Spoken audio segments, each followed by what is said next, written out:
প্রতিদিন এই রাস্তা দিয়ে, এই রেস্টুরেন্টটার সামনে দিয়ে আমি অফিসে যাই, আরামবাগ দিয়ে আর কি। এটা হচ্ছে আরামবাগ মোড়ে। তো এই যে যেদিন আমার অফিস থেকে মানে 29 তারিখে, 30 তারিখে আমি চলে আসবো, 29 তারিখে, এটা রাত্রের কাহিনী।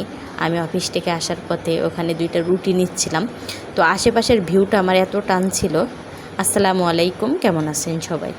আসলে মনে হয় একটা মানুষ বা একটা জায়গা, একটা জিনিস তখনই সুন্দর লাগে যখন সেই জিনিসটা হারায় যায়। তো এই জায়গাটা দিয়ে আমি 8টা মাসের মতো চলাফেরা করি। এই জায়গাগুলো আমার আগে এত মোহিত করতো না, এখন আমার মনটা এত টানে, আমি কি বলবো। মানে ওই দিন রাত্রে আমার এত ভালো লাগতেছিল জায়গাটা। তো এই জন্য আমি ভিডিওটা ধারণ করলাম। যাই হোক, এই যে রুটিগুলো ভাইয়া বানাচ্ছিল, আর আমি হচ্ছে এই সাইডে দাঁড়িয়ে, দেখেন জাস্ট ভিউগুলা, যেমন আকাশটা সুন্দর লাগতেছে তেমন নিচের জমিনটা জাস্ট অসাধারণ।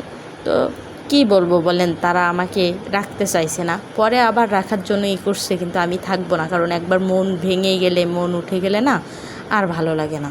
এই জন্য আমি তাদের থেকে 30 তারিখে বিদায় নিয়েছি। আলহামদুলিল্লাহ, আল্লাহ যা করে বান্দার মঙ্গল। আল্লাহ দেখি নেক্সট টাইম ভালো কিছু লিখে কিনা। তো এই যে আর কি, রুটিগুলো নেওয়া হয়ে গেছে। সবাই ভালো থাকবেন, সুস্থ থাকবেন, আল্লাহ হাফেজ।